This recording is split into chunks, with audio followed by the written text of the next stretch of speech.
आज मैं श्रीमद् भागवत गीता के 14वें अध्याय के श्लोक नंबर 15 से उसका अर्थ पढ़ूंगी। कृपया आप लोग सब ध्यानपूर्वक सुनेंगे और इसका लाभ उठाएंगे।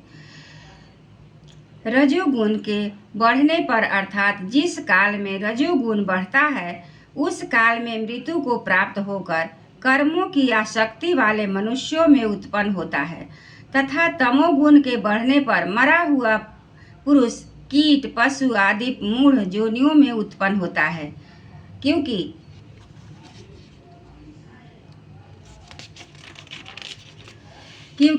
सात्विक कर्म का तो सात्विक अर्थात सुख ज्ञान और वैराग आदि निर्मल फल कहा है और राजस कर्म को फल दुख एवं तामस कर्म का फल अज्ञान कहा है। सत्व गुण से ज्ञान उत्पन्न होता है और रजोगुण से निसंदेह लोभ उत्पन्न होता है तथा तमोगुण से प्रमाद और मोह उत्पन्न होते हैं और अज्ञान भी होता है। इसलिए सत्व गुण में स्थित हुए पुरुष स्वर्गादि उच्च लोकों को जाते हैं और रजोगुण में स्थित राजस पुरुष मध्य में अर्थात मनुष्य लोक में ही रहते हैं एवं तमोगुण के कार्य रूप निद्रा प्रमाद और आलस्य आदि में स्थित हुए तामस पुरुष अधोगति को अर्थात कीट पशु और नीच योनि को प्राप्त होते हैं। हे अर्जुन, जिस काल में दृष्टा अर्थात समष्टि चेतन में एक ही भाव से स्थित हुआ साक्षी पुरुष तीनों गुणों के सिवा अन्य किसी को करता नहीं देखता है अर्थात गुण ही गुणों में बरतते हैं,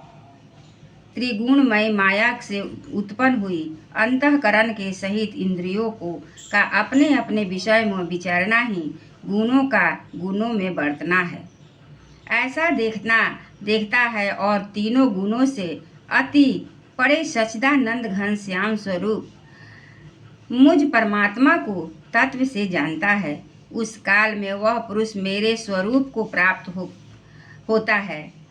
तथा यह पुरुष इन अस्थूल शरीर की उत्पत्ति के कारण तीनों गुणों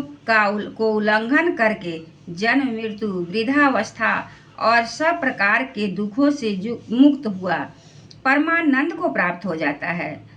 इस प्रकार भगवान के रहस्य युक्त वचनों को सुनकर अर्जुन ने पूछा कि हे पुरुषोत्तम, इन तीनों गुणों से अतीत हुआ पुरुष किन किन लक्षणों से युक्त होता है और किस प्रकार के आचरणों वाला होता है तथा हे प्रभु, मनुष्य किस उपाय से इन तीनों गुणों से अतीत होता है। इस प्रकार अर्जुन के पूछने पर श्री कृष्ण भगवान बोले, हे अर्जुन, जो पुरुष सत्व गुण के कार्य रूप प्रकाश को अंतःकरण और इंद्रियों में आलस्य का अभाव होकर जो एक प्रकार की चेतना होती है उसका नाम प्रकाश है भी और रजोगुण के कार्य रूप प्रवृत्ति को तथा तमोगुण के कार्य मोह को निद्रा और आलस्य आदि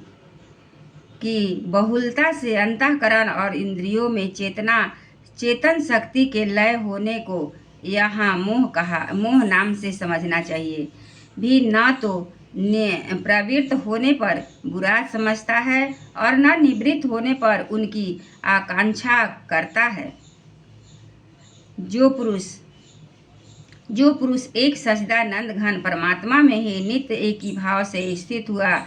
इस त्रिगुणमय माया के प्रपंच से रूप संसार में सर्वथा अतीत हो गया है, उस गुणातीत पुरुष के अभिमान रहित अंतःकरण में तीनों गुणों के कार्य रूप प्रकाश प्रवृत्ति और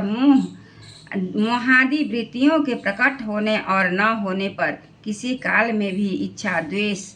आदि विकार नहीं होते। यही उसके गुणों से अतीत होने के प्रधान लक्षण है तथा जो साक्षी के सदृश स्थित हुआ गुणों के द्वारा विचलित नहीं किया जा सकता है और गुणों में बरतते हैं ऐसा समझता हुआ जो सच्चिदानंद घन परमात्मा में एक ही भाव से स्थित रहता है एवं उस स्थिति में चलायमान नहीं होता है, तो निरंतर आत्म भाव में स्थित हुआ दुख सुख को समान समझने वाला है और मिट्टी पत्थर और सुवर्ण में समान भाव वाला और धैर्यवान है, तथा जो प्रिय और अप्रिय को बराबर समझता है और अपनी निंदा स्तुति में भी समान भाव वाला है, तथा जो मान और अपमान में सम है एवं मित्र और बैरी के पक्ष में भी सम है, वह संपूर्ण आरंभों में कर्तापन के अभिमान से रहित हुआ पुरुष गुणातीत कहा जाता है। और जो पुरुष बेविचारी भक्ति रूप योग के द्वारा मेरे को निरंतर भजता है, वह इन तीनों गुणों को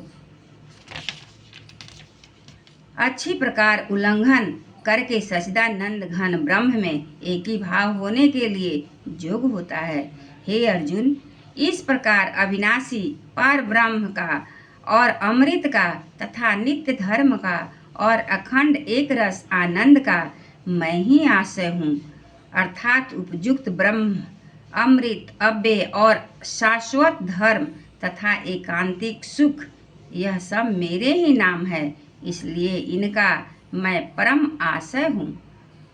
इति श्रीमद्भागवत गीता रूपी उपनिषद एवं ब्रह्म विद्या तथा योग शास्त्र विषयक श्री कृष्ण और अर्जुन के संवाद में गुण त्रय विभाग योग नामक 14वां अध्याय।